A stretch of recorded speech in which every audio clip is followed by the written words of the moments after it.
एक मरतबा फिर खुशामदीद। ना माफी ना तलाफी, नेटो सप्लाई खोलने का है मशरूत इम्कान, क्या यही था काफी? अफगानिस्तान में इत्तेहादी फौज को पड़ गए थे खाने पीने के लाले तो वो करने लगे नेटो सप्लाई खोलने के मुतालबे। इसी पर गौर के लिए हो रहा है वज़ीर आज़म गिलानी की ज़ेर सदारत काबीना की दिफाई कमेटी का इजलास, जिसमें उमूमी तौर पर वजारत खारजा, दिफा, खजाना और दाखिला के वज़रा और सेक्रेटरीज के अलावा army chief, chairman joint chief of staff committee और फ़िज़ाइया और बहरिया के सरबराहान होते हैं शरीक और निकालते हैं दिल की भड़ास।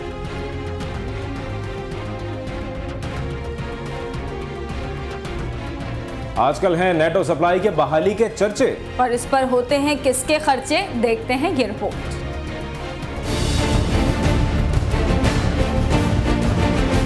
सात अक्टूबर 2002 को जब अमेरिका ने अफगानिस्तान पर हमला किया तो पाकिस्तान में नेटो का नाम बहुत ज्यादा जाना पहचाना नहीं था और अफगान जंग के आगाज और अफगानिस्तान में मौजूद इसाफ, अमेरिका और नेटो फौजियों के लिए सामान्य रसद और सामान्य हरब ले जाने वाले कंटेनर्स पर दहशतगर्द हमलों के बावजूद भी ये नाम आवाम की अक्सरियत के लिए अजनबी ही रहा। मगर आज शहर हो या पाकिस्तान के देहात, हर जगह और हर खास व आम नेटो के नाम से वाकिफ है, जिसकी वजह पाकिस्तान की जानिब से अफगानिस्तान में गैर मुल्की फौजियों के लिए सप्लाई के लिए जाने वाले नेटो कंटेनर्स पर पाबंदी और फिर उनकी बहाली के खिलाफ मुंतखब और गैर मुंतखब सियासी और दीनी कुव्वतों की शदीद मुखालिफत बनी।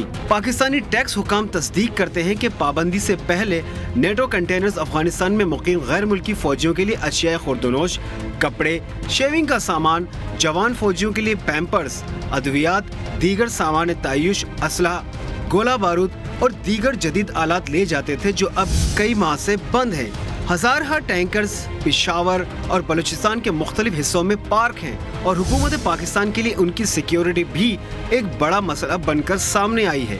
इस तमाम कहानी में सबसे ज्यादा दिलचस्प बात यह है कि इस हकीकत के बावजूद कि अफगानिस्तान लैंडलॉक मुल्क जिसकी सरहदें समंदरी पानियों से हजारहा मील दूरी पर हैं, जिसकी वजह से बैनुल-अक़वामी क़वानीन के तहत पाकिस्तान से अफगानिस्तान को सामान की तरसील के लिए ट्रांजिट की सहूलत देने की पाबंद है और इस मकसद के लिए अफगान ट्रांजिट ट्रेड के नाम से पाकिस्तान और अफगानिस्तान के दरमियान एक बाकायदा मुआहदा भी मौजूद है, जिसकी शराइत में चंद माह कबल ही बुनियादी नौयत की तब्दीलियां भी की गई हैं, मगर नेटो सप्लाई के लिए इस मुआहदे को बुनियाद नहीं बनाया गया।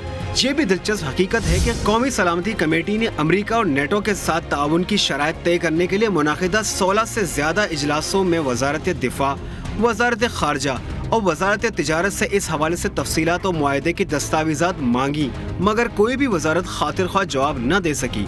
नेटो सप्लाई का आगाज लॉजिस्टिक सपोर्ट के एक ढीले ढाले तहरीरी मुआहदे के तहत हुआ था, मगर कंटेनर्स पाकिस्तानी रोड नेटवर्क के इस्तेमाल पर कोई टैक्स अदा नहीं करते थे, बल्कि टोल टैक्स के नाम पर फी कंटेनर सिर्फ 1600 रुपए ही अदा किए जाते रहे।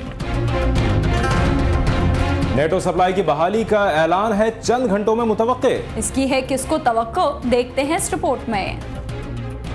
25 और 26 नवंबर की दरमियानी शब अफगानिस्तान में तैनात अमरीकी और इसाफ फोर्सेज ने दहशतगर्दों के ताकुब के नाम पर पाकिस्तानी फजाई हदूद की खिलाफ वर्जी की और महमद एजेंसी में सलाला चेक पोस्ट पर तैनात 26 पाकिस्तानी फौजी जवानों और अफसरों के 2 घंटे की फिजाई कार्रवाई में शहीद कर दिया।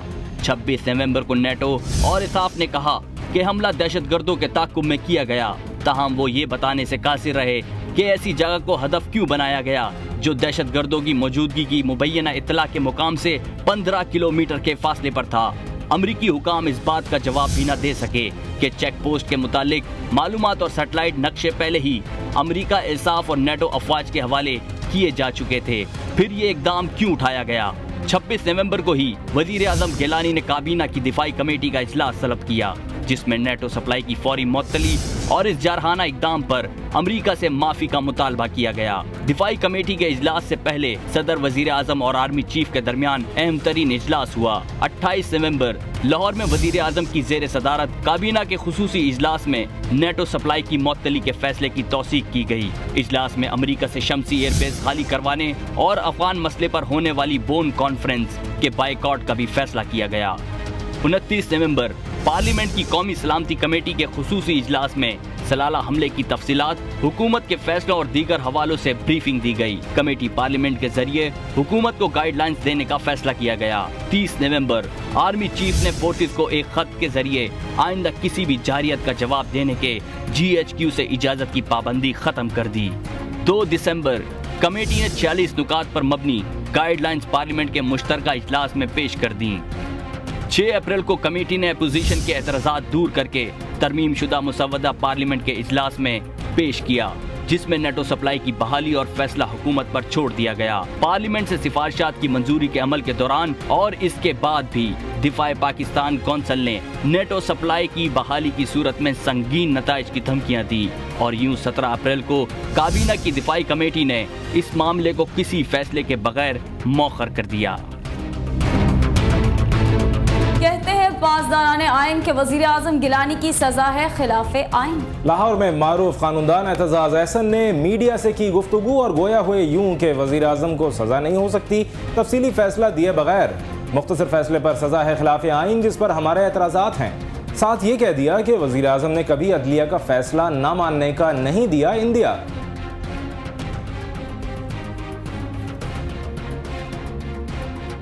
और कराची में SIU की कार्रवाई, 100 से जायद कत्ल की वारदातों में मुलव्विस टारगेट किलर गिरफ्तार। आपको एक बार फिर बताते हैं, कराची में स्पेशल इन्वेस्टिगेशन यूनिट की कार्रवाई में 100 से जायद कत्ल की वारदातों में मुलव्विस टारगेट किलर गिरफ्तार हो गया है। अपडेट लेते हैं अपने नुमाइंदे नोमान रफीक से। नोमान, कार्रवाई की अपडेट दीजिएगा। बिल्कुल, अब से कुछ देर कबल एक अहम प्रेस कॉन्फ्रेंस SIU हेडक्वार्टर के अंदर हुई थी, जहां पर खुर्रम वारिस मौजूद थे और उन्होंने ये बताया है कि एक मुलजिम जिसे रंचुल्लाइन चूना भट्टी के इलाके से गिरफ्तार किया गया, जिसका नाम राना तस्वुर बताया जाता है। दौरान तफ्तीश इसने 2 अफराद के कत्ल का एतराफ़ किया है और ये तमाम अफराद कराची में कत्ल किए गए। और इस कत्ल के दौरान इस पर इसने ये भी इसने एतराफ़ किया है कि इसने SHO बल्दिया सादिक, ASI शाहिद उर्फ टोका और PC मुंसिफ को भी कत्ल का एतराफ़ किया है।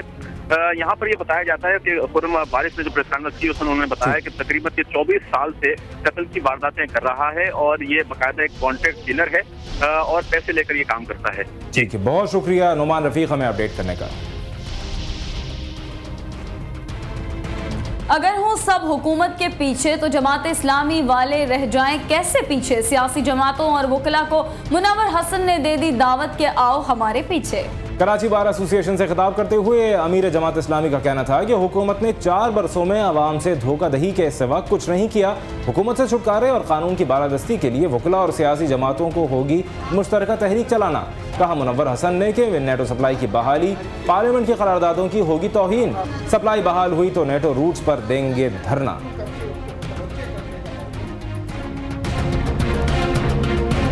लापता अफराद का सबको है इंतजार कि शायद लग जाए कुछ पता। जब तक मियां नवाज शरीफ लेते रहेंगे कुछ अता पता। पंजाब हाउस इस्लामाबाद में मियां नवाज शरीफ ने किया लापता अफराद के लवाहिकीन से खिताब और उनके लिए माहाना वज़ाइफ मुकर्रर करने का कर दिया ऐलान। उन्हें दिलाया यकीन कि मुस्लिम लीग नून लापता अफराद की बाजियाबी के लिए अदा करेगी अपना पूरा किरदार और कर दिया सवाल कि पाकिस्तानी नौजवानों को उठाकर गायब किए जाने के हथकंडे न जाने हुक्मरानों को किसने हैं सिखाए। उन्होंने अपनी यादें कुछ बताई यूं कि उन्हें जब उठाया गया तो उन्हें और उनके अहले खाना को नहीं था पता।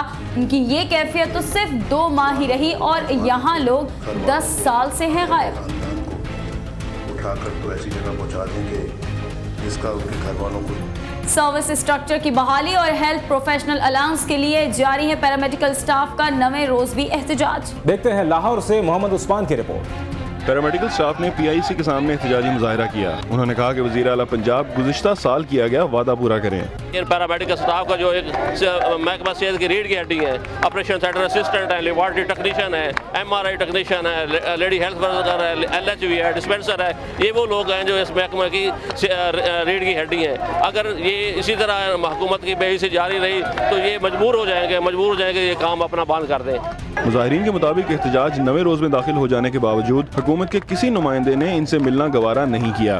हमारे साथ वादा किया था कि 1 से 4 का मेरा जाती सर्विस स्ट्रक्चर है, इसको मैं खुद दूंगा, लेकिन अभी तक ना तो 104 का सर्विस स्ट्रक्चर का नोटिफिकेशन जारी किया गया, ना ही हेल्थ प्रोफेशनल अलाउंस है। हमारे PM के कॉन्ट्रैक्ट मुलाजमीन है जो डेली विजिट मुलाजमीन है जो 8 से 10 साल से काम कर रहे हैं, ना ही इनको अभी तक रेगुलर किया गया है। पैरामेडिकल स्टाफ की तरफ से लाहौर के तमाम अस्पतालों में मरहलावार एहतजाज करने का प्रोग्राम मुरतब किया गया है, जो मुतालबात पूरे न होने की सूरत में पंजाब भर में फैल जाएगा। कैमरामैन मोहम्मद याकूब के साथ मोहम्मद उस्मान, CNBC पाकिस्तान, लाहौर। लोधरा के नवाही इलाके शाहनाल में एक नाबीना खानदान हुकूमती इमदाद न मिलने की वजह से भीख मांगकर गुजर बसर करने पर है मजबूर। तफसीलात आमिर इकबाल की रिपोर्ट में।